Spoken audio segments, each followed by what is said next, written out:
So, a few weeks ago, I, 25F, got engaged to my fiancé Mike, 25M, after almost 7 years of dating. I've always gotten along with his family except for his mother. My future mother-in-law, Sydney, has never been nice to me and I know the reason. She doesn't think that I come from the kind of family that she would approve of. It's as simple as that. Mike's family is quite rich and his mother is a total snob, so she has spent most of her time looking down on me whenever we have met. I have tried to be pleasant to her, but it has never mattered, so now I just keep my distance from her and so does Mike. Neither of us is very confrontational in nature, so we mostly just let things go because it's always just really petty behavior on her part and it's not worth bringing up. But a few days ago, something happened at my sister-in-law's party and I think after this, we cannot go back to pretending that everything is fine for the sake of keeping everything peaceful in the family.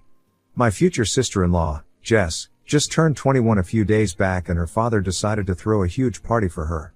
So a lot of people were invited to the party, including my mother, which is why the incident was all the more hurtful because it was quite humiliating for her. We attended the party after work, so a lot of people were already there by the time we showed up. My mother showed up a couple of minutes after we did, and once she was there, Sydney called out to me and asked me and my mother to come to her so she could introduce us to all her friends and a couple of other people. I thought that was really fishy because she was being extra sweet to me and I guess even Mike felt that, so he stood with me while we were being introduced to a lot of people we didn't know. And then, all of a sudden, Sydney told me that she wanted to officially welcome me into the family with a gift because she hadn't been able to present me with something after the engagement because it was a surprise. For a second, I honestly thought that she was going to give me something nice because maybe she was turning over a new leaf and finally coming to accept me because it had been 7 years since I had been with her son. I was unfortunately disappointed because when she handed me the gift and told me to unwrap it, which I did and then, I found an apron inside it. I was really confused and it showed on my face since I'm not a very good cook and neither am I passionate about it, so I couldn't understand why she would give me an apron.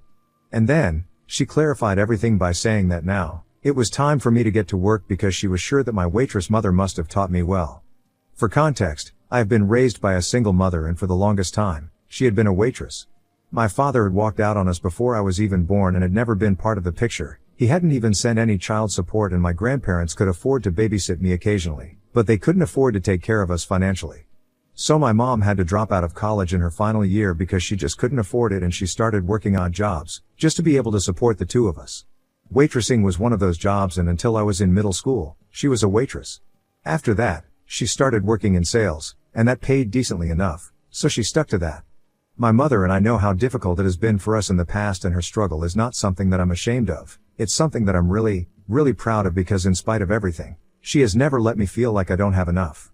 I don't come from a family that has generational wealth like Mike does and I don't mind it either because I know that whatever values my mom has instilled in me, are good enough for me and I would never be ashamed of the fact that she had been a waitress in the past.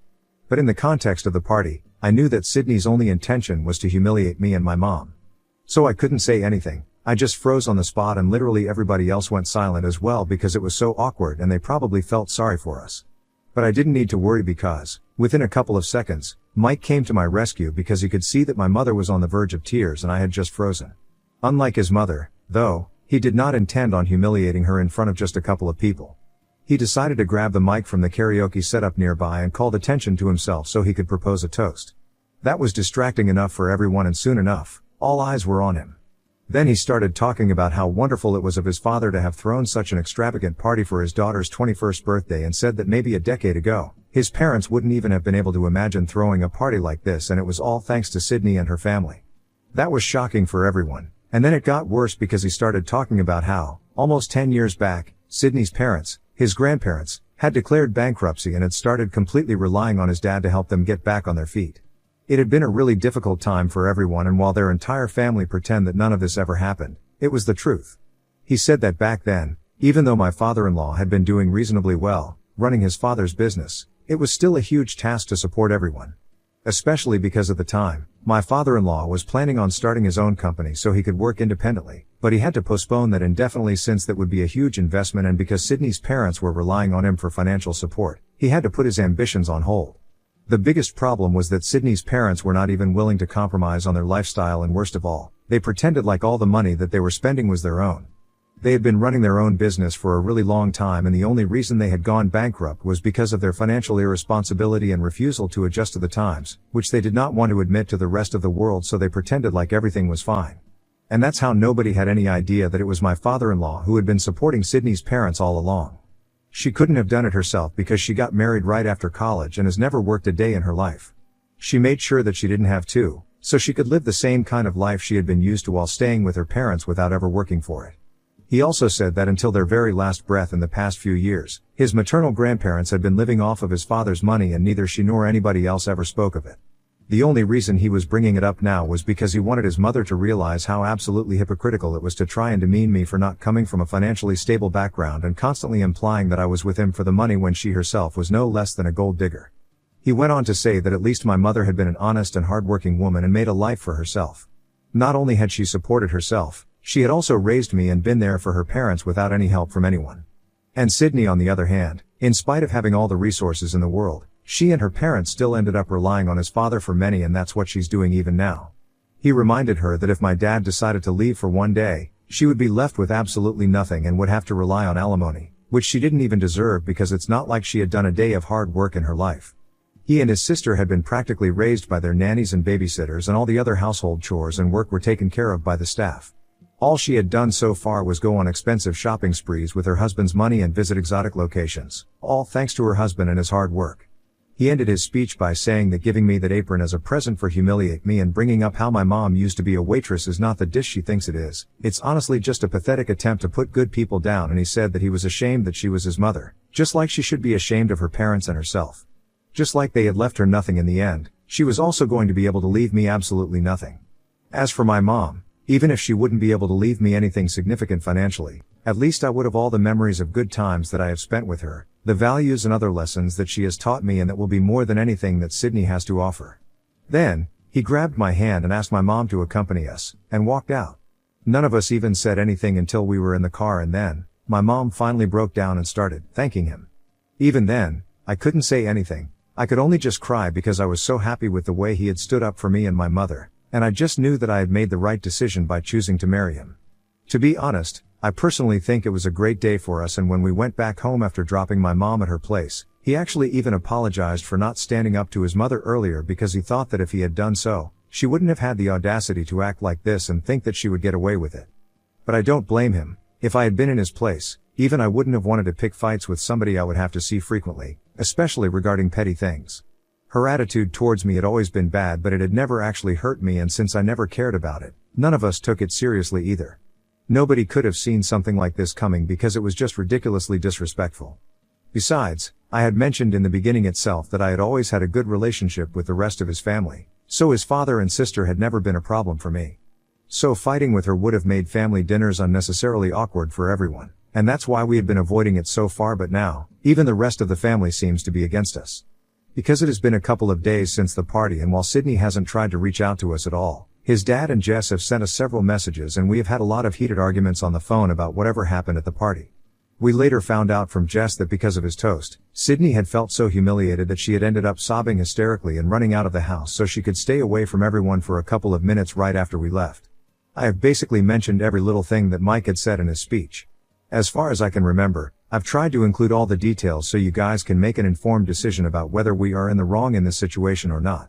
Because right now, even though Sydney is not speaking to us, my father-in-law says that the speech that had been made was completely unnecessary, and if we had been offended, we should have just left the party that instant to cool off, or we should have said something to Sydney personally instead of making a public speech about things that are very personal to the family.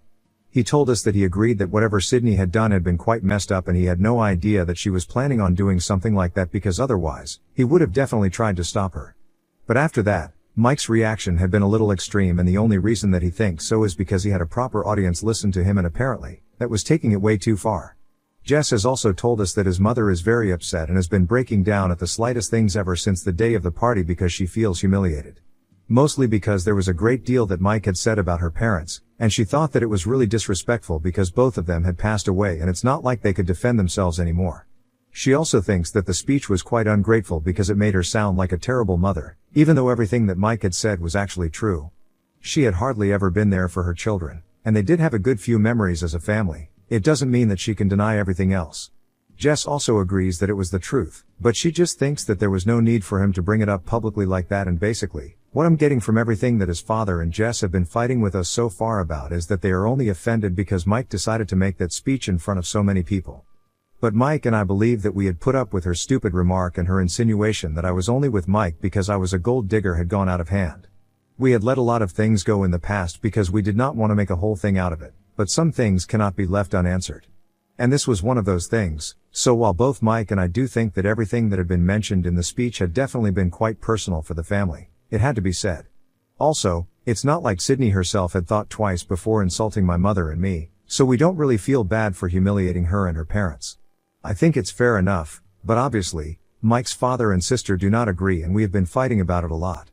I just want a solution to all of this, and I'm really tired of going back and forth, so I'm here to ask for you guys' opinion.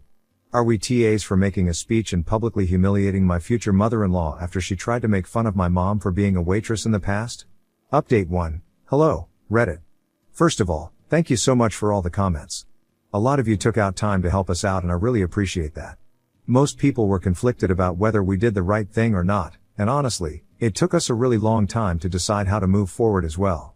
In the end, after taking advice from our friends and my mom, we decided that we were going to tell Mike's father and sister that we were sorry for spilling the beans on the family and personal affairs, but we were not going to be apologizing to his mother. After all, even they had acknowledged the fact that whatever Sydney had done was incredibly messed up. We do think that we shouldn't have brought up such personal things in front of so many people and spoken about it in detail, especially since Mike's father was not comfortable with it. Whatever Sydney had done, it was not right, and they did not approve of it anyway, so I guess it was not necessary for us to have dragged them into our speech. For that, we were ready to apologize, but not for anything else. Mike's family has always been very nice to me, so I don't mind acknowledging the fact that maybe certain things that they did not want people to know should not have been discussed in public without their consent. Apart from that, we don't think we have anything to apologize for, because so far, even Sydney hasn't apologized to us. I don't even care if she doesn't apologize to me, but she definitely needs to apologize to my mother, because I can understand she doesn't like me, but my mother has been nothing but kind to everyone. She has treated Mike like her own son. She did not deserve that. So far, Mike's family has always stood up for me and tried to defend me in subtle ways whenever Sydney would become a little too much to handle. And I would really expect them to do the same this time, because this is when it really counts.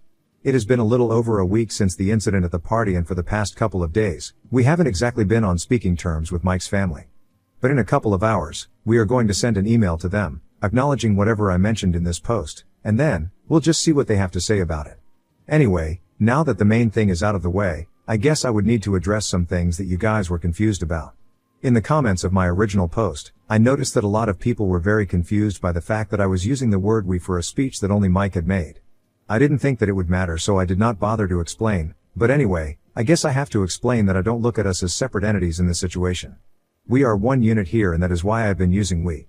Now, coming to the second thing, why did Sydney's parents never start working again, and why did they have to rely on my father-in-law for the rest of their lives after their business flopped? I don't think I can answer that. I had only known them for a couple of years, and even then, I hadn't been particularly close to them, so I couldn't have known how they were as people. My experience with them hadn't been particularly nice anyway, since they were just like Sydney, snobbish and elitist, so they had been very curt with me. And before I could get to know them properly, both of them passed away within a few years of each other. What I did know, though, was that both of them came from rich business families and inherited a lot of money, with which they started their own company. Initially, they did really well, but I guess, after a while, they started losing their touch, and that's why they went bankrupt. Instead of depending on their son-in-law for a couple of years, they became totally dependent on him forever and decided that they were just never going to work again. Nobody asked them why, so we don't know. I myself was not aware of this until the incident at the party, because Mike's family doesn't really like talking about this, and so, even he hasn't spoken about it before this. He explained to me that it had been drilled into his head by everyone that this was something that should not be discussed in public, so he had kept his mouth shut, even around me. I couldn't understand why he had done that, so I did not push it. So anyway, we are not really sure why Sydney's parents didn't just start working again. They probably didn't think it was necessary, because as long as they had somebody to support them and they could afford their lifestyle, it didn't matter to them how they were getting that money. My father-in-law never let his in-laws find out that it had taken a toll on him initially, that he had to even put his own dreams on hold for their sake. So they had nothing to worry about, and judging by how Sydney has turned out, I'm guessing they probably wouldn't have cared anyway. But well, that's none of my business. Update 2. So 2 days ago, I had posted an update here saying that Mike and I were going to send an email to his father and sister, explaining everything. You can find it all in my last update. Anyway, we did not hear from them after that until a couple of hours ago, and we have mixed feelings about what they said. Jess had written back to us on behalf of both her and her father, and she told us that she could understand that things had reached a breaking point for both of us, and that's why Mike had done something so extreme. But that didn't change the fact that it was still wrong. Just acknowledging it and apologizing for it half-heartedly did not make it right, because now, everybody in the family knew about their drama, which they had managed to keep a secret for the longest time. They said that they could understand our position, but it was still unfair for them because now, it was Mike's father and Sydney that people were all gossiping about. So in a way, they believed that Mike had just messed up his own family's reputation while trying to defend my honor or whatever. And they thought that our apology seemed pretty half-hearted, since apparently, we are just sorry that they feel bad about the situation, not that we did something like this in the first place. I don't think they have a valid point there, so I don't know how to feel about that. But the one thing that all of us can agree on is the fact that Sydney was totally wrong, and even in the email, they acknowledged that. They said that they had reflected on the situation for the past couple of days and had told Sydney that she needed to apologize to us and that constantly pretending to be the victim was not going to work. And her being upset that Mike spoke about her parents like that, and called her out in public, it's just plain hypocritical, because she was trying to do the exact same thing by humiliating me and my mom, and for no reason other than the fact that she just didn't like us. So if she couldn't take it, she shouldn't have dished it out either. Besides, everyone knows that whatever Mike had said in his speech was true, so she can't even deny that. Now, she's not speaking to them either, and she's basically completely on her own. I'm glad that they are not siding with her, but apart from that, that email is kind of confusing for us on an emotional level. Right now, Mike and I don't know how to react to it, so we think we are going to respond a couple of days later after giving it some thought. In the meantime, if anybody has any advice, they are welcome to share it with us in the comments. Thank you, guys. Update 3, hey, Reddit. So it has been more than 2 weeks since we last spoke to Mike's family. In my last update, I mentioned that we had received a reply to the email that we had sent and welcomed it. We had mixed feelings about it. So we took our time and replied to them after 4 days, telling them that we were sorry that we had offended them by speaking about something that they did not want other people to know, but we were not sorry for having done it. In case anybody finds that confusing, we meant to tell them that we were just sorry that they felt bad, but we were not going to apologize for what we did. Because at some point, we had to stand up for ourselves. And if that happened at the cost of offending Mike's father and Jess, then so be it. Besides, I could understand that they wanted to keep certain things private, but even if it did go out, it's not like they were being portrayed negatively. In my opinion, we had said nothing bad about them, and it had been all against Sydney, so it was fair enough. We were justified in our own right, and even they were not wrong. So the only solution, that Mike and I could think of at least, was to drop this and move on. We could have just agreed to disagree, but Mike's father was not happy with that. We spoke on the phone a couple of days after that email, and when we told him all of this, he got really mad and said that if we did not think that we had anything to apologize for, then he had nothing to say to us anymore. Both of us are quite disappointed by that, because we had believed that he would try to move past this, but after he said that, we did not try to reach out to him again, because even though we were upset, there was not much that we could say. And we were definitely not going to be apologetic for what we had done. We had to stand up for ourselves, and we are not going to back down. About 2 days after that, we spoke to Jess, and she told us that Mike's father was very unhappy with how the situation had turned out, and to add to it, even Sydney has left home so she could go and stay with her sister for a couple of days because she needs a change of scenery, since apparently, everything has become way too toxic for her to handle. Nobody is too worried about that though, since we know that she's gonna come back.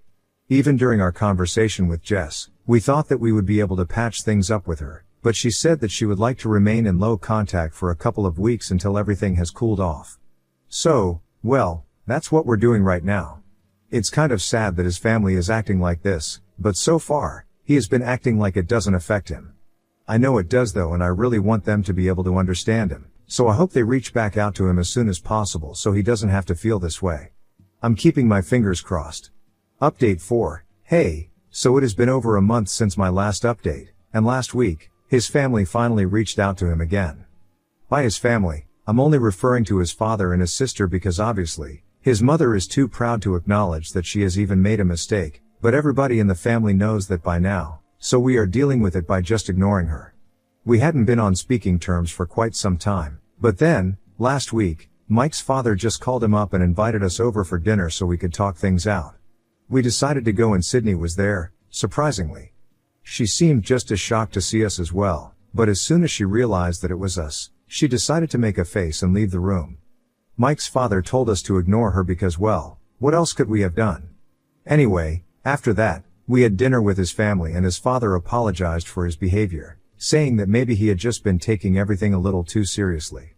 He told us that he had done some serious introspection over the past couple of weeks and realized that we were right, none of us were wrong in our respective places, and the best thing that we could do to deal with the situation was just move on from it. So now, he was willing to do that because he had realized that this was just not worth losing his relationship with his son over. Besides, Mike and I are getting married soon and he wants to be involved, so this passive-aggressive silent treatment is not something that he wants to have anymore. Jess basically just seconded everything that her father said, and it didn't take us much time to sort things out after that. Right now, we have talked it out, and we have decided to let bygones be bygones. The bottom line is that they want us in their lives and we want them in ours, so we are letting the past go. As for Sydney, she can do whatever she wants, it doesn't concern any of us anymore. We don't even expect an apology from her anymore, because either way she's not going to be invited to the wedding, so it doesn't make a difference. But I'm happy that we were able to make it right with the rest of his family, and I'm only just waiting to get married to Mike now.